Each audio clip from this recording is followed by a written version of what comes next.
So, our next speaker is a creative strategist who works where climate action, social impact, and storytelling all meet. She'll share practical lessons on how creative can use AI without losing the people first approach that makes the work actually matter. Please welcome Tanisha Aura. Okay, my name is Tanisha Arora. I'm an art director, creative strategist at Purpose. And just to explain what I do in simple language, is that I work very closely with impacted communities. These are communities who are first impacted by climate change, whether it's heat stress, air pollution, mobility issues. I work very closely with these communities. But part of my job is also to bring art, culture practitioners, technology practitioners, people from different creative backgrounds into climate conversations. The purpose here is to bring new voices into climate conversations. Now, I want to talk a little more about my background so you all understand what is my history, where I come from. You all get to know me better. I just want to say that I was not always working in the climate space and the social impact space. Before Purpose, for almost a whole decade, I worked with creative and design agencies. And the part of my work was to work for clients which worked in luxury, fashion, automobile, technology, some of the biggest global as well as local clients. And the work was very exciting. It was very, very glamorous. But I started to reflect a lot on what is the impact of my work. I realized, and I was observing people around me, that when I was designing for these clients and I would design their retail spaces, product launches, experiences, consumer journeys, in the end, I was making things or experiences that sell you more things that sometimes you don't even need. I was fueling consumerism. And I saw the impact of that on human beings, on people around me. I saw how people were shopping to feed into depression, or instead of going to a therapist, they would just go shopping and get that monetary benefit out of it. Or the experience out of it for just, that little short term, right? And that discomfort of the impact of my work made me realize that I really wanted to shift. And that was my journey. Now, coming to where we are today. We are today truly living in a climate crisis. What is happening in Delhi when it comes to air pollution, the impact of heat stress? Coming back to where we are living in a climate crisis. That's the reality. It's getting worse. Today, we have not even touched 1.5, and we have seen the frequency of climate events, whether it's forest fires, air pollution, heat stress. It's a lot more intense, a lot more frequent, and we have not even reached 1.5, and we are 100% headed to 2.53. You can't imagine the impact. Can you imagine what 2030 or 2040 is going to look like? Now, at the same time, we do not have the luxury to be pessimistic. We do not have the luxury to be indifferent. We cannot say that, hey, this is not my problem, someone else will solve it. The government will solve it, the businesses will solve it, the scientists will solve it. Yes, they all are supposed to do it, but it doesn't mean that we keep waiting for someone else to solve it. All of us need to come together.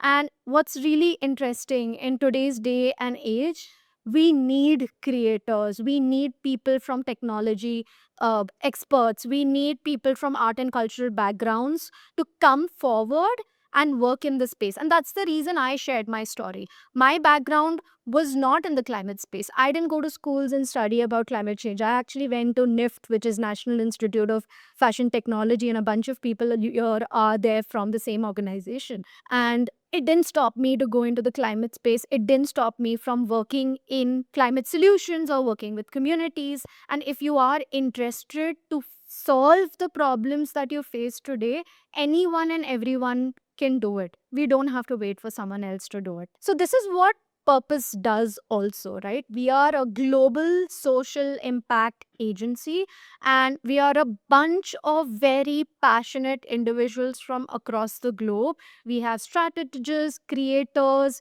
impact measurement experts. We also work very closely with partners, not just from the social impact sector, but also tech companies, also creative sector.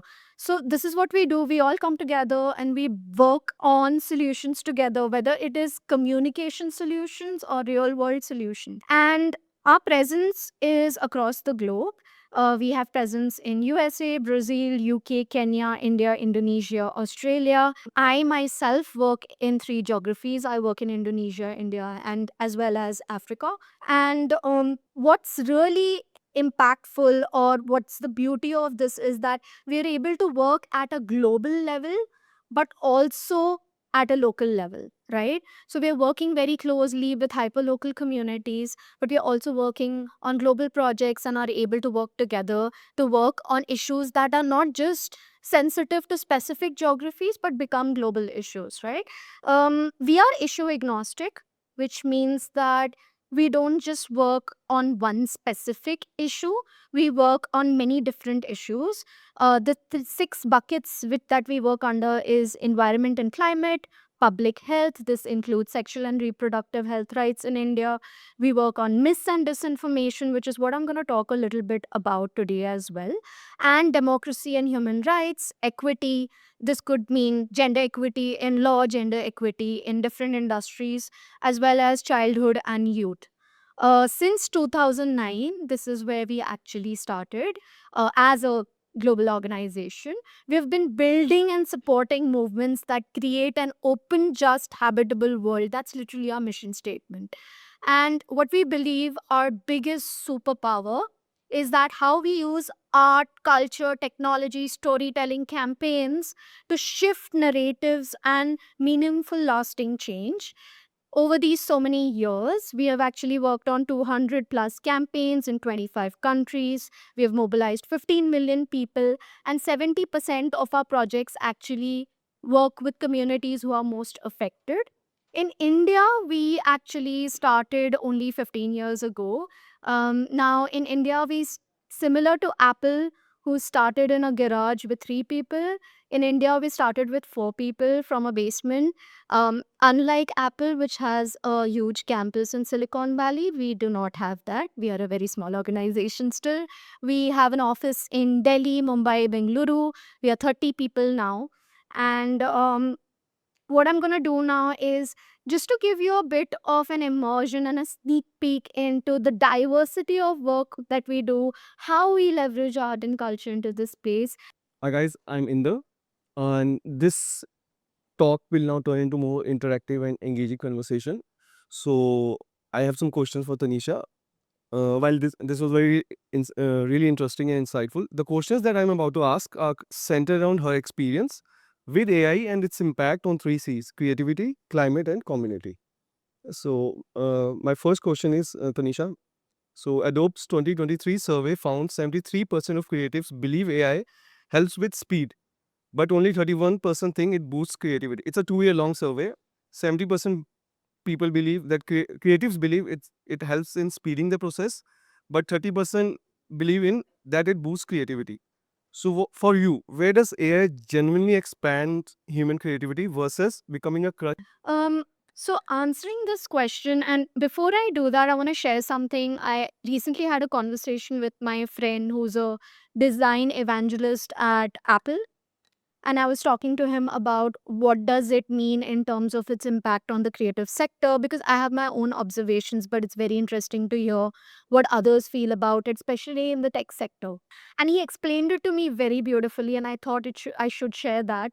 Is that AI today is like a tool. Imagine AI as a hammer.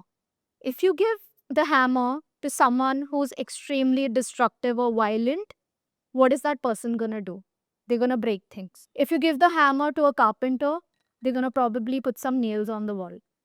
If you give it to an artist, they'll probably hammer something into a form and create an art piece. If you look at AI today simply as a tool, it is 100% improving efficiency. What I would take what would take almost 8 hours for me to do, I can today do that in 4 hours, much faster, which also means that if I wisely use my time, that means that's little more time to do other things besides being consumed by technology and the work. I have more time to go and experience, spend time with my family, do other things beyond technology, right? So it is definitely giving human beings more space to do other things. But what's interesting, now I'll talk about the good side, right? AI is definitely making things faster. So, yes, you have a lot more time with you. AI is also reducing the barriers, in the sense, anyone today who has an idea, a great idea, they do not need the technical resources to put that idea out anymore. You do not need a photographer, a 3D modeling person. At least a rough idea can be conceptualized using these tools, which means that the barrier is further coming down. It's become more accessible to create and put your ideas out. But the other side of it is that a lot of organizations are very comfortable to use AI tools to create. And at some point, you will realize that when something's created on AI, you can actually tell it's generated on AI. It's very easy to identify, and there is a level of comfort at producing something very basic. There's lack of innovation. In the end, AI is getting the fodder from what's online. It's regenerating content out of that. So there is, to some extent, it's building a sea of sameness. You're putting out content, it takes a minute for me to actually tell that it's made on AI versus someone who's actually worked on it as an artist, right? So I feel like the quality of design work is sort of going down because it looks similar, it feels artificially generated. That is what I mean. It is at today. I don't know what the future is going to be like. But at this point, I feel like it is deteriorating the quality of creative outputs to some extent because people are just comfortable to use AI and generate and put it out there as a social media post or any artwork that they create. It's becoming more homogeneous. Homogeneous, right? More generic. Yeah. And but at the same time, everyone in the creative sector is dabbling with, AI tools to improve their efficiency, to reduce, make their work. It is definitely accelerating the work as well. So yeah, there are both sides to it. And That's what creatives believe too. It's speed versus creativity. yeah. Can you share one example, Tanisha, where AI generally helped solve a climate problem and one where it clearly failed or maybe made it worse? Yeah. Okay. So I'll actually share two examples of how there are so many, but I'll share two which I thought were quite unique. Um, let's start with an example of Google. How many of you know that your Google Maps today has a button at the base which says AQI, right? Now, if you click on the AQI, it shows you the map of air pollution, which is very easy to use and understand. The beauty of it is that it has sensors on ground, but it's not using just the sensors. It is using AI fusion approach, which means that it is taking data from government monitors, it's taking data from sensors that have been installed by different organizations, it's taking data from satellite imagery, and it is fusing all that data. Why is it doing that? Because very often when data is being collected, sometimes there are gaps. A government monitor can sometimes create a delay of 2 hours or 3 hours. But with AI fusion, you're almost getting really close data in terms of AQI, and you're seeing it visually on Google Maps. Google Maps is now accessible to most people. It's now a inbuilt tool within your maps. You can just open it, you can see it. It's not expanded globally, but it has expanded in India, it has expanded in all of Europe, in Brazil. So it's really starting to grow. But this tool is an example of how AI is being beautifully to measure data. And if it's done creatively, like visually, like if you see the map, it is very visually easy to understand for any consumer, not just tech people, but anyone. It's made data very, very accessible and very easy to use. And that is foundational for any climate work.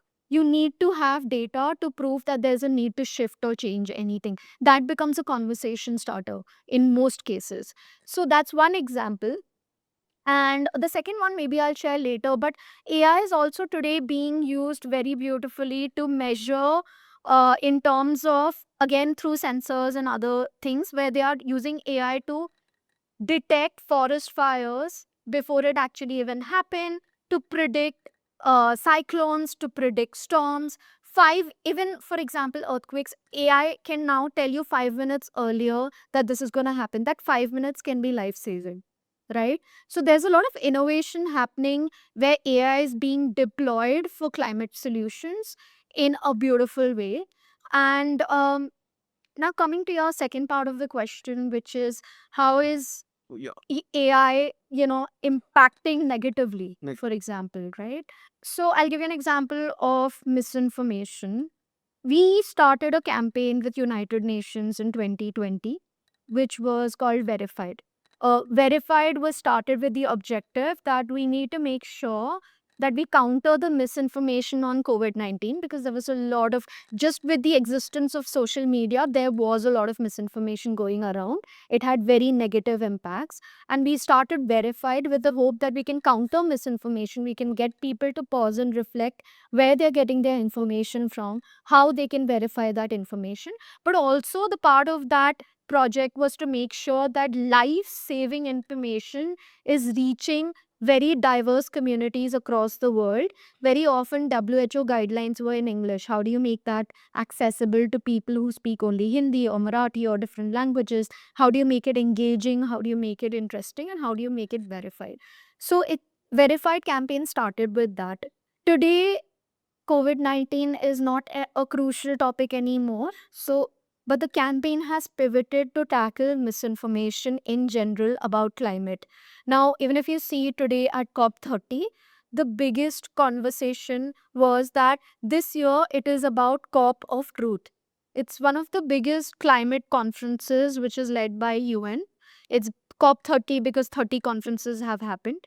And at COP30, it was all about information integrity as one of the key narratives. Because today, the information you get, you cannot, I mean, even when we just had social media access, Instagram, Twitter, the information, especially for senior citizens, was harder to diagnose that whether it's true or fake. A lot of people I know in my own family have fallen for misinformation, that some a WhatsApp video that our uncle forward or something that they have seen on social media, which is very believable. Social media was already becoming a place which was not just creating enthusiasm and connectivity, the positive side of things, but it was also fueling the spread of misinformation. This campaign then started being leveraged for how do we tackle misinformation that exists. Today, when it comes to AI, misinformation is getting harder to detect. Even not just senior citizens, but general citizens, everybody, adults, people who are even tech savvy, you can't really tell the difference very easily. Something that's AI generated, a video which, like some very popular personality, his video can be, her video can be made to tell you something and will believe it because you don't know actually whether it was AI generated or not. Not everyone has that skill set to identify whether this is true or not. And that is a really scary space to be, because impact of misinformation today is magnified. And I want to give an example of even how many of y'all have got those calls, the fraud calls, like where they say we are from, the delivery company for a, like, so what is that? For it. FedEx. FedEx calls, right? How many of y'all have got that call where they are saying that, your name is being used to transport something illegal? It's been all over the news. But even today, some of the most, you would think that how did this person fall for it, right? Like it's a lawyer, a lot of senior citizens are falling for it. It's dangerous, right? There's nothing to do with AI yet, but it's many people are following for the fraudulent calls. I want to share an example, something I heard 7 months ago, where a senior citizen, a couple in Bengaluru, was fell for this call. They were in digital arrest. It's called. I just remembered brainwave, but they fell for the call. They gave all their life savings, some 50 lakhs, to the fraudulent payment. The moment they realized it was a fraud, they committed suicide. This is a senior citizen couple. So misinformation is very, very dangerous. And what AI is going to do to misinformation is even more scary. I gave an example of AI being a tool. If it goes in the hands of wrong people, it can be misused in many different ways. Um, I recently heard about a story from San Francisco where a mother got a call from her daughter saying that I am in distress. She was crying. She was, people had kidnapped her and they wanted some ransom money. And the panicked mother called a friend and they figured out that someone had actually taken the voice of her daughter, fed it into an AI system, synthesized the voice, and made her say whatever she wanted to. That is how this is not misinformation, but this is more like how fraud can evolve in terms of how AI can be misused in this space. So it's triggering misinformation, but it's also going to trigger fraud at a new level. And we heard a lot of really interesting insights in our last session as well, from Rohit, about how fraud is going to also magnify. But yeah, I would like to talk about misinformation, but in climate. So, a recent study found AI generated climate misinformation spreads 6 times faster and it's 3 times more harder to identify. I'm talking about the climate misinformation. So, what climate and social misinformation are you seeing the most, and how has AI specifically amplified it? Misinformation related to climate. yeah, so like a lot of videos exist about how climate change is hoax. Even in the current political environment that we are, not just in India but globally, if you see, there are still surprisingly so many people who do not believe that climate change is real. They're not really seeing the impact of it like India is. We're seeing the impact in our everyday lives, whether it's air pollution or heat stress. But for many organizations, they're putting profits over people. There is a reason for them to promote more misinformation and to build that narrative that climate change is not real. And there are many versions of these videos that are circulating. It exists on social media. What AI does is that it makes that narrative more believable, because you're seeing someone you know or you're familiar with saying something to you that they probably never did. Or there'll be beautiful looking statistics or data that makes it very believable, right? So this is also the biggest conversation today, because for us to make progress in solving for climate change, whether it's adaptation or mitigation, the very first step is information integrity. That's really crucial. And unfortunately, AI is fueling misinformation, but also I am hearing about how AI can be leveraged to identify misinformation. There's no tool today where you just put a video or a link that says, hey, actually, you know what? This is not true. I wish there was a dedicated tool which was like a fact checker, which was very easy to use as a consumer. That have a lot more potential. But I feel like there's a lot of scope that developers, coders, technicians can explore in that space. How do you identify misinformation in the easiest way? How do you make tools for your parents, for your teenagers, people you're living with, to help them identify what's real from what's false? Now, I want to go back. Now, I want to play a bit of antagonist and talk about, like you talked about, AI being there for climate change, the positives about AI and climate change. Now here's a follow-up question. Beyond electricity that we know about, when we talk about AI's climate footprint, what should people really understand beyond the energy headlines? What are the hidden costs behind everyday AI use? Okay. So here's the reality, right? Like we all know, every prompt, any generation that you do using an AI tool, it has an impact on, it is not new information. We all know that it has an impact on water consumption, CO2. It also has an impact on energy use. What is the biggest problem, if you take a step back, is that today, what is the impact on all this? We have very little data about it. Whatever we know is what the technology companies are sharing with us, and they're not sharing the whole story. We know very little about it, and what is missing today is that there is not a single global audit or a framework which is kind of going and understanding what is the real world impact, how much of energy water is being consumed, how can you compare one data center against the other different organizations, for example.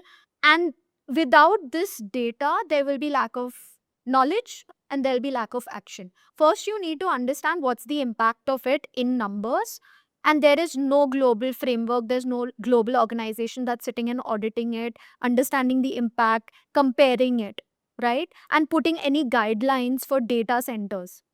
So that is what's missing today. And that was also again another conversation at COP30. How do we use AI, but how do we also govern it? That was a very crucial conversation. So I do want to share one positive example though. I came across recently about this one tool which is an R&D, which is called SomeEarth.ai. What it does is it helps you understand every prompt or whatever you've used AI for in a day, what has been your daily impact. It's a tool that helps you measure that. It's an R&D because it was a part of a hackathon which was led by United Nations for AI for Good. And in this AI for Good hackathon, this was an outcome where they designed this tool. And what it does is that when you know the impact of every prompt, everything that you have generated, that data will help you with behavior change. You will be a little more mindful and prudent about how you're using AI tool to help you through your day, through your research. The reality is, if I tell you today, hey, AI is polluting, it has a huge climate impact, let's stop using it. That's not going to happen. AI is here to stay. It is about how do we mitigate the impact on climate. And I want to give another example is that Google owns this company called DeepMind. I am sure everyone know, a lot of you know about it. It's an AI research company. And what it has done is it's used AI machine learning itself to develop solutions to improve their energy efficiency. And they've reduced their bills by 40%. Human beings and AI can even solve for the problems that they are creating. And that's the only way forward to some extent, because you cannot say stop using AI, but can you actually use technology and human minds to solve for the problems that we are facing today? We often ask what AI can do, rarely what it should do or who decides. Coming from your work and background, what does it mean to design AI tools with intent? What principles and guardrails matter most? I'm going to share two perspectives on this, right?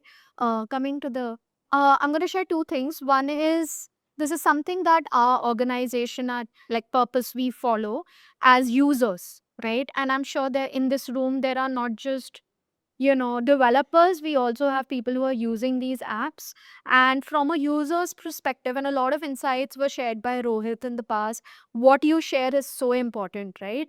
And we have sort of developed something called the privacy line for users. And this is more for us as an organization, and maybe it's helpful for other organizations to draw that line. But we call it, so if before you prompt or ask your, before you use a prompt or put out a prompt, ask yourself, am I giving away something of price? If yes, then keep it out. And what does that price mean? It means, does your prompt have something that is personal? Does your prompt have something that's restricted that you're not supposed to share? Being a part of an organization or something which is personal to you? Is it something internal? Is it something about a client that you should not be sharing? And the last one is there something about economics, right? Anything about financial data or any of these things. If there's any of these, it can become your guideline to pause and reflect. If it's something of price, leave it out. And I think Rohit has really expanded deeply on why you need to keep this information out.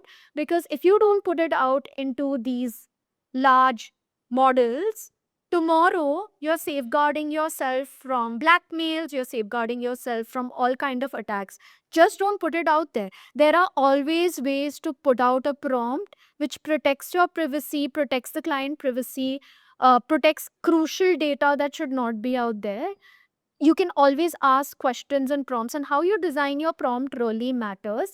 And another learning that we've been reflecting on internally as an organization is, how do you make your prompt so thorough and detailed that you're not putting out 10 prompts and, like, that's more consumption of electricity, that's more consumption of water.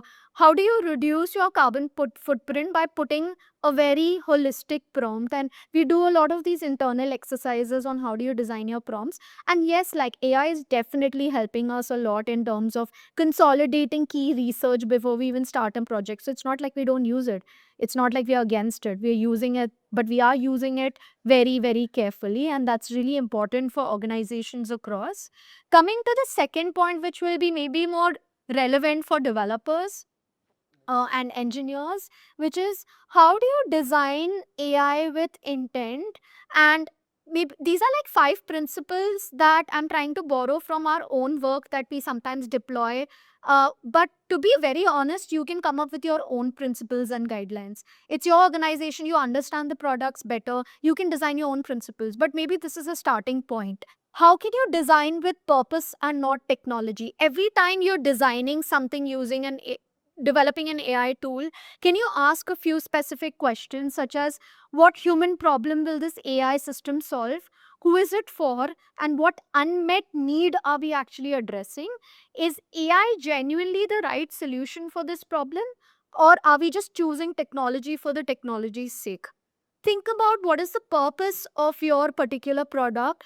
I know it's a rat race today because there's so much funding into AI. People are just producing tools day in and out. Every day I hear about a new tool. It's almost overwhelming how many tools exist.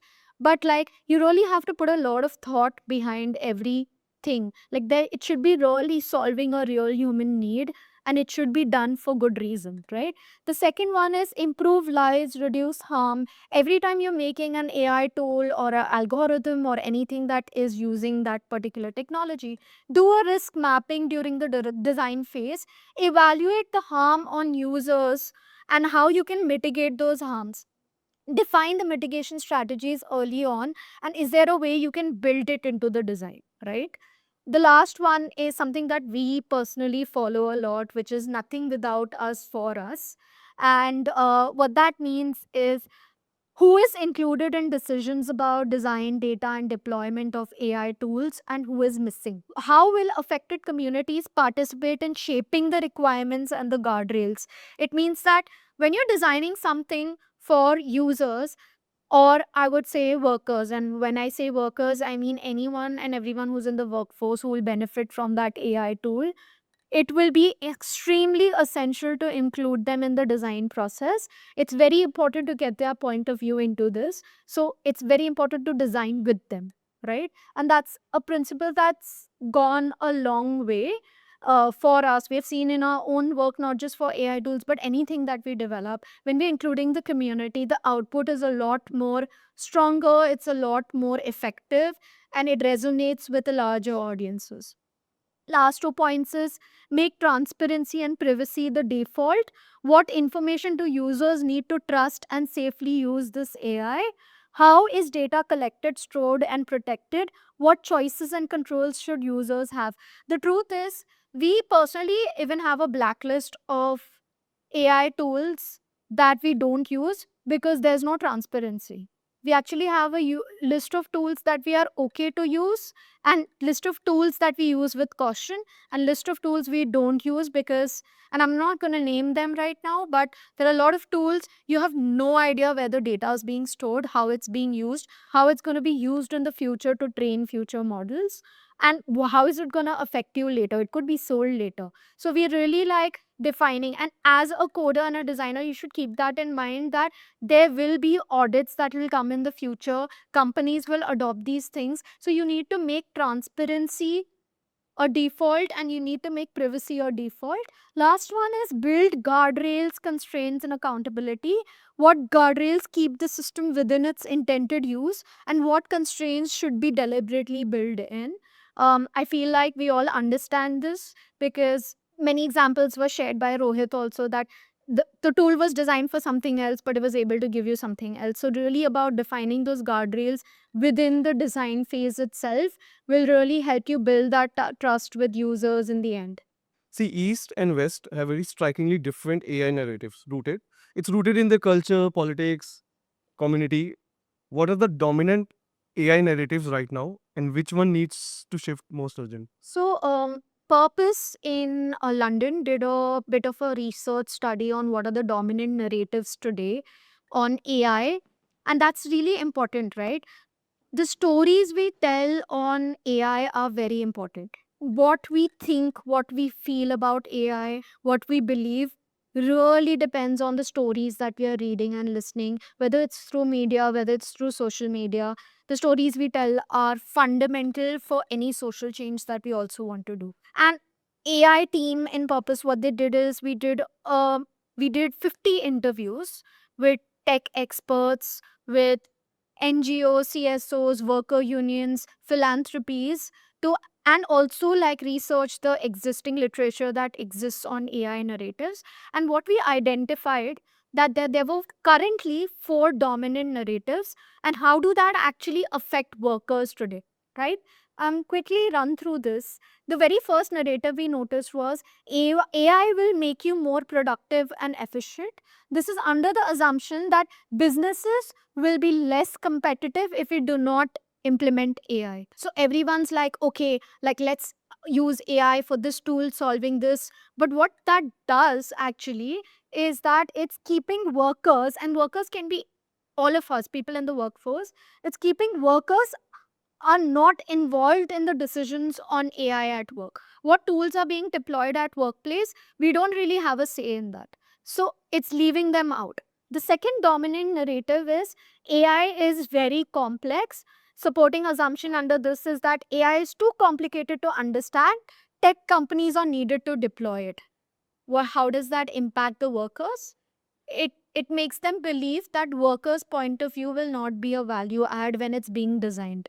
So workers disengage with AI due to its perceived complexity. The belief that it's like a black box, we need the technology agencies to come and help us solve for it, and workers' perspectives will not add any value. That assumption is very dangerous. The third one is AI presents existential risk, which means that AI's future impact is going to replace jobs. We all heard those narratives. But what it's doing is AI's potential future risk needs to be prioritized over its current impact. The reality is there aren't enough narrators about how is actually AI impacting workers today. And workers lack protection from the negative impacts of AI now. The last one being there's a huge pushback on regulation. They believe that regulation stifles innovation. Regulation will prevent society from reaping the benefits of AI. And then what actually ends up happening is because of that pushback, there are no regulations at all in place or very weak regulations. And that's making it all the more dangerous. And the last point that workers get left vulnerable to weak regulations on AI. I feel like AI is not going to save the world, and it's not like a magic wand, but AI with guardrails can be AI for good. So, how you design the guardrails is very essential. It should not be causing more harm to the community, to the planet, to the people, but really supporting it. And I feel like if you think about 2030, if these current narratives exist, it's just going to make the technology companies stronger. We need to shift that power dynamics. We need to make sure that the workers' voices, they are included in the design process. There's also narratives that focus on worker rights. How can they actually coexist with AI in the future? So really a shift in narrative focus to where it balances it out, right? It's not just about technology companies and what they need and what they say, but how is it impacting people today and their jobs and their everyday perspectives, and how can they work together to figure out a balance of sorts. Thank you, Tanisha. I think we're done. Thank you. Thank you, everyone.